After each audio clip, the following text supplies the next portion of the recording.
Serikali ya Jamhuri ya Muungano wa Tanzania inayoongozwa na Mheshimiwa Rais Dr. Samia Suluhu Hassan imefanya mageuzi makubwa ya maendeleo katika sekta mbalimbali hapa nchini ili kuboresha maisha ya Watanzania kwa ujumla. Hakika hakuna sekta iliyoachwa, kuanzia elimu, miundombinu, maji, umeme, kilimo, madini, mifugo na uvuvi na kadhalika. Inahitaji muda mrefu zaidi ili kuyataja yote yaliyofanywa na Mheshimiwa Rais Dr. Samia tangu walipoingia madarakani. Lakini vipi kuhusu wafanyakazi ambao ndio wazalishaji wakubwa katika sekta zote hizo? Wao wameguswa kwa kiasi gani tangu Mheshimiwa Rais Dr. Samia Suluhu Hassan alipoingia madarakani kuanzia mwaka 2021 mpaka mwaka 2025? Kwa kuanza, hebu tuangalie ustawi wa wafanyakazi, ambapo serikali imeendelea kuimarisha ustawi wa wafanyakazi kwa kufanya yafuatayo: kupunguza kodi ya mapato kwenye mishahara ya wafanyakazi kutoka 11% hadi 9%, kuondoa ada ya zuio kwa maana ya retention fee kwenye mikopo iliyokuwa ikitolewa na Bodi ya Mikopo ya Elimu ya Juu, na kubwa zaidi, serikali imeongeza kima cha chini cha mshahara kwa watumishi wa umma kwa 35.1%, ambao utekelezaji wake ulianza Julai mwaka 2025. Ninayo furaha ya kuwatangazia kwamba katika kuzidi kuleta ustawi kwa wafanyakazi, mwaka huu serikali itaongeza kima cha chini cha mshahara kwa watumishi wa umma kwa 35.1%.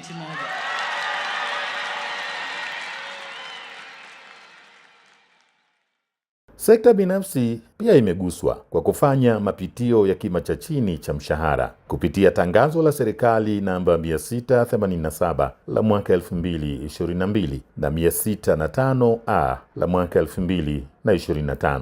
Aidha, serikali imeendelea kusimamia utekelezaji wake, ambapo hadi kufikia mwezi Machi mwaka 2026 zaidi ya 80% ya waajiri wanatekeleza, na serikali inaendelea kutoa elimu ili kuimarisha utekelezaji. Suala la sheria za kazi nalo pia limeangaliwa kwa kufanya marekebisho ya sheria za kazi, kama vile marekebisho ya sheria mbalimbali namba 6 mwaka 2021 na sheria ya marekebisho ya sheria za kazi namba 4 ya mwaka 2025, ambazo pamoja na mambo mengine imeongeza vivutio kwa wawekezaji nchini na kukuza fursa za ajira kwa wazawa. Zimewezesha mfanyakazi aliyejifungua mtoto njiti sasa kupata muda zaidi wa kumhudumia mtoto kutoka wiki 36 hadi 40, pamoja na kuimarisha ushirikishwaji wa wafanyakazi katika maeneo ya kazi kwa kuruhusu vyama zaidi ya kimoja kushiriki katika mabaraza ya wafanyakazi. Jambo lingine ambalo limefanyika ni kuongeza ufanisi katika utoaji wa leseni za usajili wa maeneo ya kazi. Serikali imeanzisha mfumo wa usimamizi wa taarifa za mahala pa kazi WIMS, ambapo mteja huweza kupata huduma mahali popote. Hali hii imeongeza ufanisi katika utoaji wa leseni za usajili kutoka siku 14 hadi siku 1 tu, na upatikanaji wa ithibati kutoka siku 28 hadi siku 3. Kama inavyofahamika kuwa migogoro sehemu za kazi huzorotesha utendaji na maendeleo kwa ujumla. Kwa kulitambua hilo, serikali imeanzisha mfumo wa e-utatuzi ambao umezinduliwa rasmi tarehe 21 Januari mwaka 2026. Mfumo huo unawezesha mfanyakazi kusajili migogoro katika Tume ya Usuluhishi na Uamuzi CMA kwa haraka, na hivyo kuwaondolea gharama za kusafiri umbali mrefu na upotevu wa muda kufuatilia haki kazi.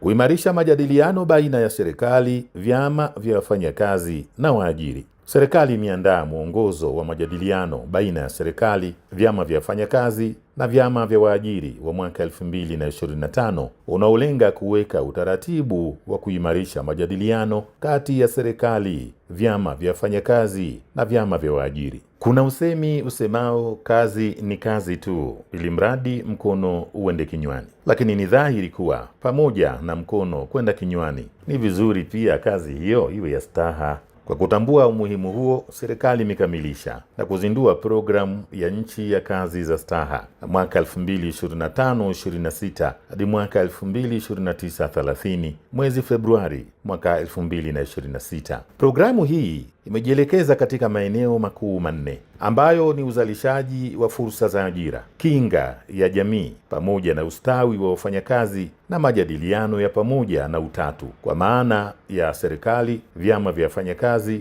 na vyama vya waajiri. Vilevile serikali imekamilisha mkakati wa kazi za staha kwa wafanyakazi wa nyumbani mwaka 2025-26 hadi mwaka 2029-30.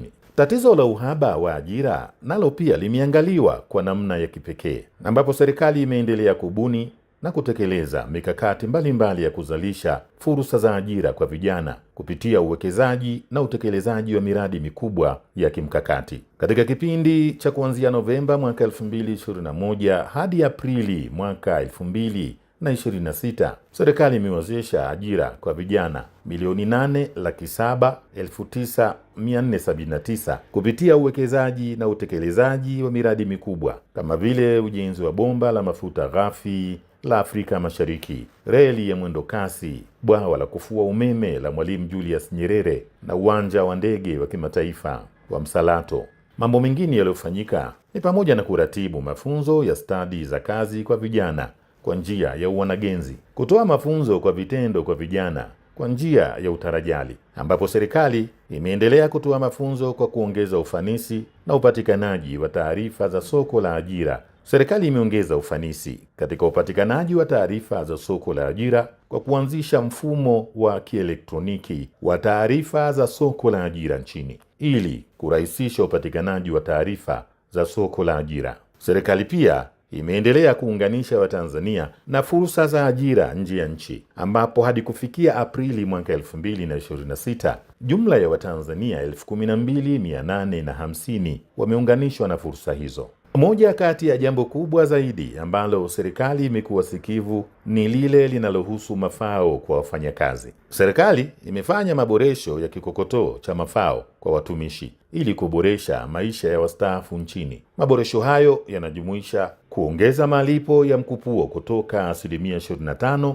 iliyopendekezwa hapo awali hadi 40% kwa waliokuwa wanalipwa 50% na kutoka 25% hadi 35% kwa waliokuwa wanalipwa 25% kabla ya kuunganisha mifuko mwaka 2018. Aidha, serikali imeongeza kima cha chini cha pensheni kutoka shilingi 100,000 hadi shilingi 250,000 kwa mwezi. Vilevile serikali imehuisha pensheni ya kila mwezi kwa kiwango cha 2% kwa kuzingatia sheria na kanuni zilizopo. Eneo lingine ni kuanzisha skimu ya uchangiaji wa hiari kwa wananchi waliojiajiri. Serikali imeanzisha skimu ya taifa ya hifadhi ya jamii kwa wananchi waliojiajiri iitwayo Hifadhi Skimu. Skimu hii ya wananchi waliojiajiri imezinduliwa rasmi mwezi Februari mwaka 2026 na hadi kufikia mwezi Machi mwaka 2026. Skimu hii ilikuwa na jumla ya wanachama 560,098 wanaotoka katika makundi ya wakulima, wafugaji, wavuvi, wachimbaji wadogo wadogo wa madini,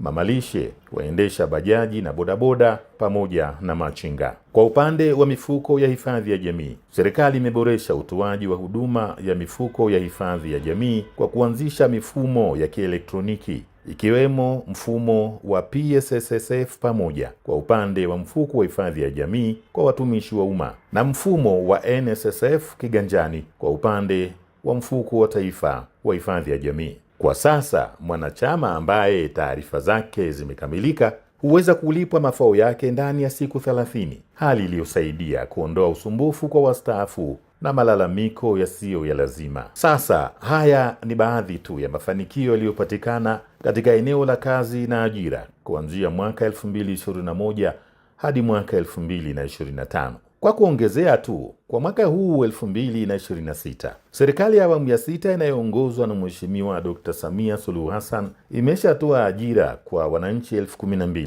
ikiwa ni utekelezaji wa ahadi aliyotoa wakati wa kampeni za uchaguzi mkuu mwaka 2025. Ajira hizo zimehusisha walimu 7,000 na sekta ya afya watumishi 5,000.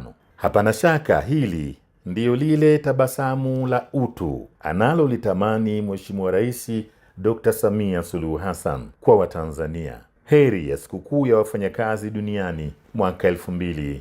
2026. Kama unapenda uchambuzi kama huu wa matukio ya dunia, hakikisha una subscribe channel ya Mtazamo wa Dunia.